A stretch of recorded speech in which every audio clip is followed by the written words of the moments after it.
here at the start.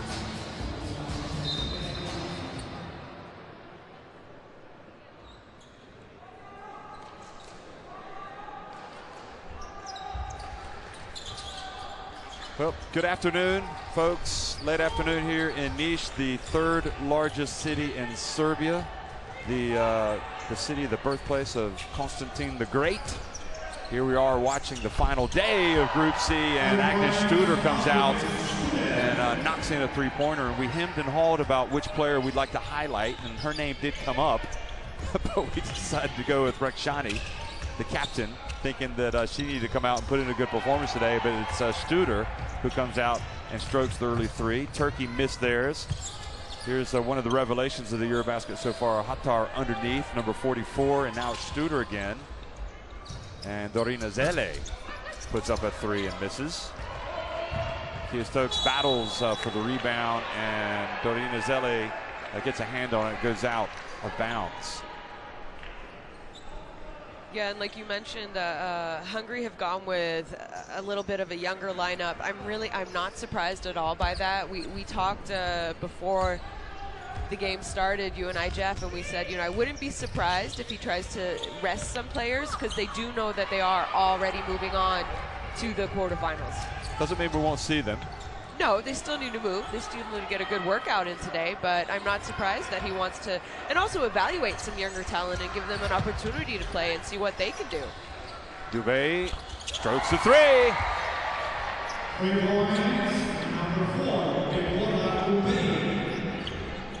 And I do think it's important as well that, this Hungary team has got that winning momentum, and they want to keep it.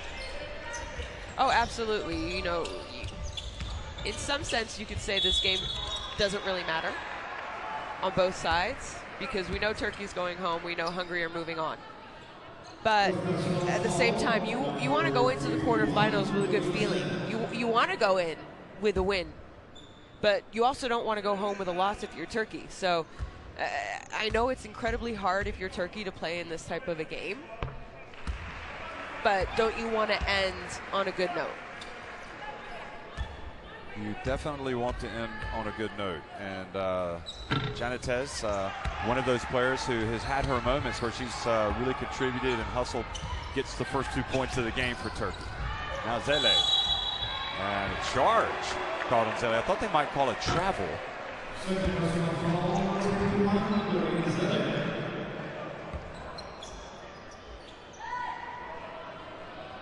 So it was Shakir Turgut that stepped in there and drew the charge. And she's showed some very good moments for Turkey as well.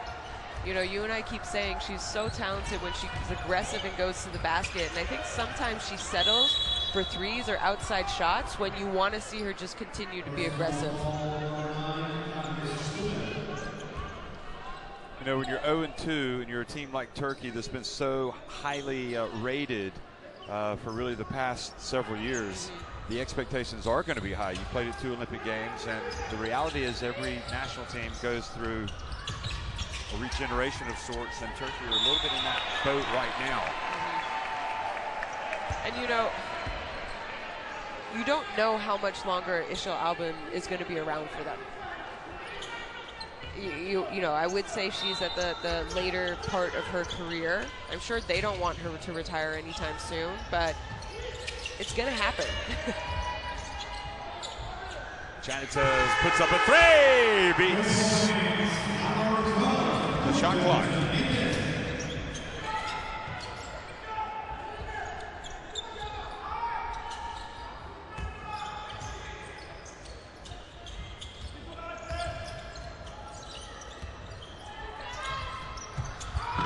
On the baseline, Hatar. And Janitez with the rebound.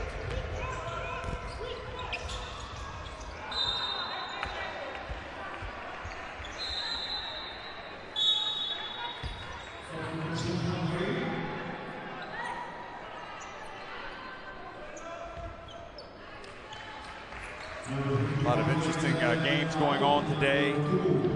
Very important day as teams battle for their lives, their qualification for the quarterfinal lives, including one right now with Czech Republic and Montenegro coming down to the very end. It's nip and tuck there. Here it's Turkey, who have a chance to take the lead. And Janitez misses, but Cansu Koksal gets the rebound. So now it's Shakir Turgut. Bounce pass to Janitez. Nice pass over to Kia Stokes. And she must have made about 10 in a row from that spot in the warm-ups. And I was like, gosh, she doesn't miss. And there she is. She misses the first attempt from there. You know, we really haven't seen her shoot shots outside of the paint, other than in warm-up. Struder misses. Hatar hustles in there, battles Kia Stokes for the ball, and gets Hungary the ball back. Another 14 seconds on the shot clock. And I think that's just a great example. Hatar wasn't going to get the rebound, but she was able to kind of put Turkey on their toes, and sure enough, it went off Stokes. And we saw her in the last 2 games just kind of get her hands on balls, and it's more of a hustle play. She knows, like, no statistic is going under what she just did for this team, but really it's an offensive rebound that should go towards her. Absolutely. Richard Albin.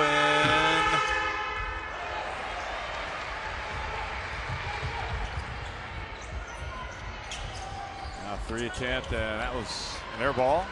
And now Turkey running the other way. Koksal, it's good, and Turkey have the lead. Kish, meanwhile, has come into the game for Hungary, number 2. With Dorina Zele sitting down, and now a turnover by Struder. It leads to an easy fast break opportunity.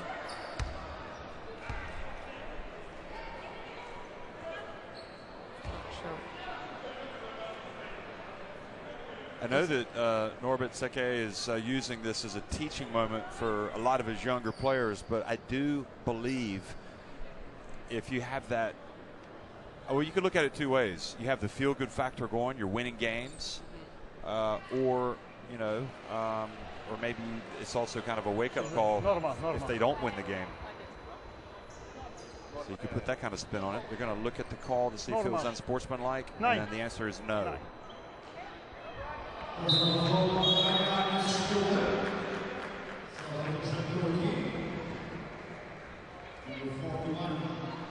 That's almost one of those situations where they called the foul, but they had a wide open fast break layup. So part of you kind of wants to maybe just have a no call because it's an easy 2 points, and who knows what they're going to get here on offense. Ichi Bujulu's come into the game, number 24 for Stokes.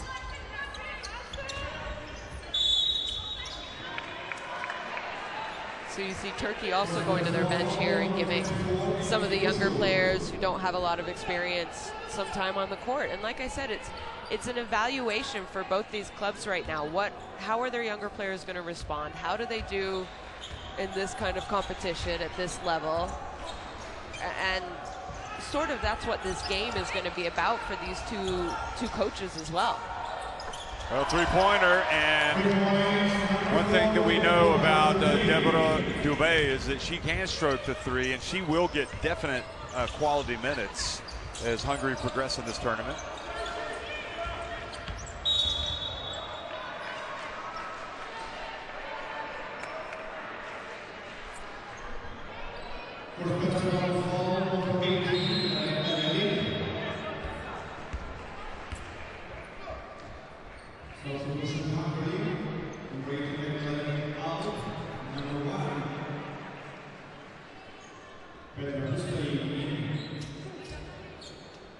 So Pusaev comes into the game for Hungary, number 1.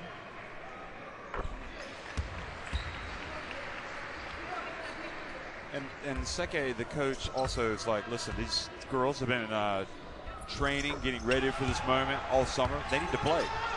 He wants them to get some minutes, get a feel of the Eurobasket, whether it's a game of huge significance or not. Absolutely. And, you know, for the players who have played a lot of minutes in the first 2 games,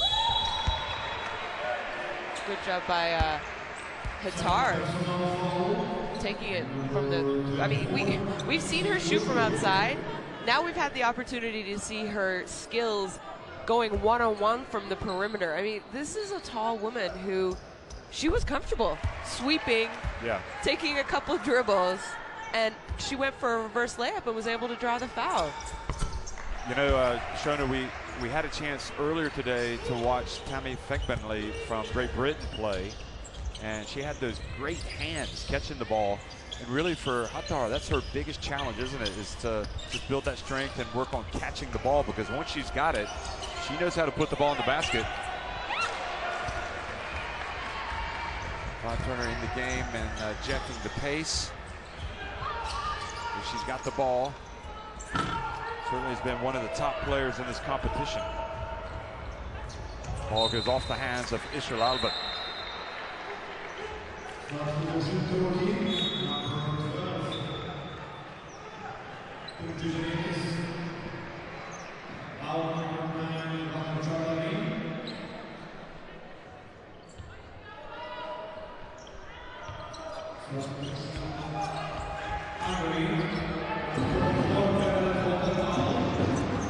And I really...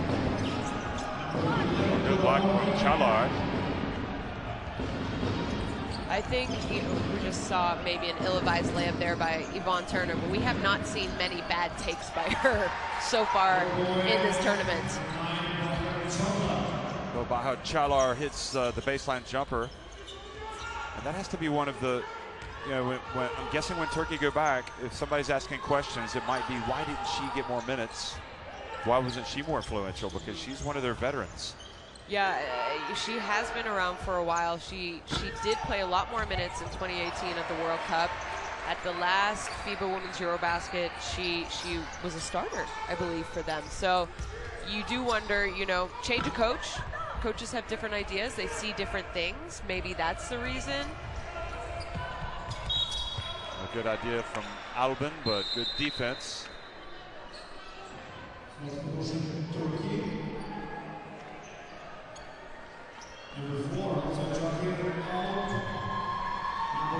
So Ayşe Jorda's checked into the game, number 3 for Turkey. And Yalcin as well is in the game now. Of course, Dora Horti, one of the big stories for Hungary in the game, the veterans back.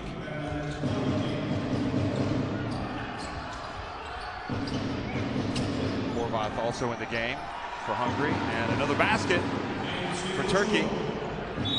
And the big young center gets her first basket of the game.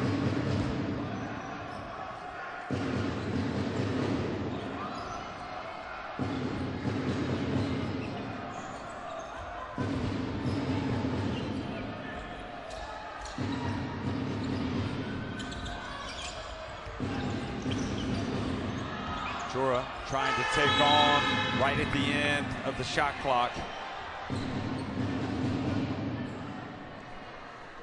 Unsuccessful. They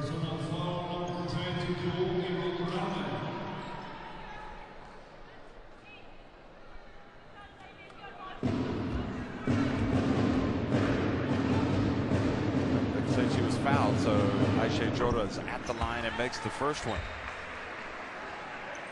Yeah, one of those situations. Yvonne Turner was just trying to play tough defense, and you know, and that's it. The clock is on your side.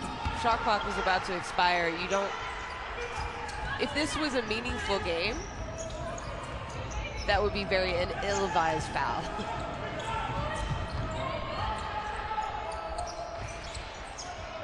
Turkey know their string of Olympic appearances will come to an end because they have no chance now of finishing the top 6 here, getting to one of the Olympic qualifying tournaments.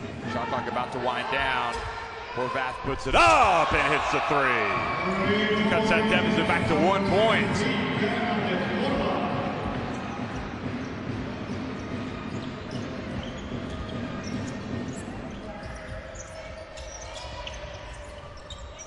Well, it looks incredibly like Montenegro have, by 1 single point, they've won by 13 over the Czech Republic, but they've won on goal difference, and they have advanced over the Czech Republic.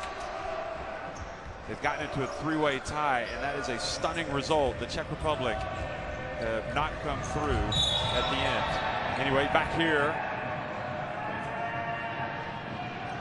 So Montenegro, Sweden, and France will go through, and just depends if Sweden in the French game, whoever wins that one, I think will clinch first place and go straight to the quarterfinals.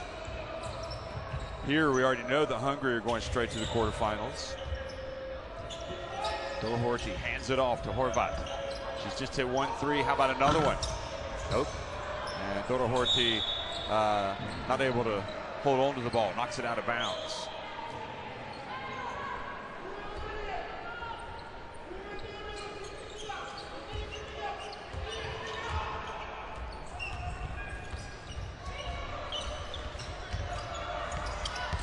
Çalar goes baseline and draws the foul.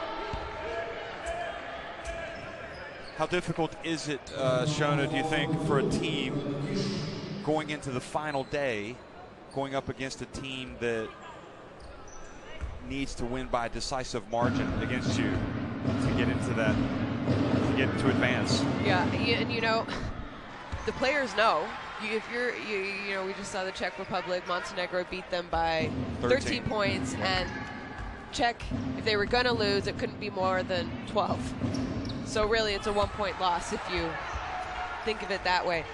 Everyone knows going into the game, and I mean, it's like losing at the buzzer almost. Those are some of the worst losses you'll experience. The Czech Republic have certainly had their share of disappointments in recent years. Yeah. One of the powerhouses in the game. They were, you know, in the runners-up at the World Cup in 2010. And Hungary have had some great teams over the years. But they've been down, but showing signs that they could be on the way back up. Ball goes off of Kish and out of bounds. And you know, maybe this is a sign of, I believe in the last few years, the Hungarian league, the pro season, has really, it's become a very competitive league. They have EuroLeague teams, they have Euro Cup teams that are competitive. So I think that's also a good sign for these Hungarian players. You know, the majority of them play in Hungary. So during the year, they're getting great competition in their domestic league. And if you kind of think of it that way, the Czech Republic's league, in the except for USK Praha, who have, you know, they are a top 4 EuroLeague team, but outside of that has really gone down compared to in years past. You know, in the 2000s, 2010, before that, 09, 08, that league was very, very strong. So I don't know if that's a little bit indicative of the transition that we see with these federations and countries' teams. And as it applies to this game, Turkey has a strong league, but the big issue is, are the Turkish players getting enough minutes to play in those teams? Yes, and you know, I have talked about that. You and I have talked about that. I think Turkey for women's basketball is one of the top leagues in Europe, absolutely. But the Turkish players really, they don't play. They don't play a lot of minutes. All of them play inside Turkey, but you know, they're averaging, I don't think anyone on this team other than Ishal Albin and Kia Stokes, she's their naturalized player, get more than 9 minutes a game. A lot of them average around 3, 4, 5. Çalar, meanwhile, scores in the lane right at the end to push Turkey's lead here at the end of the first quarter. It's 19-14.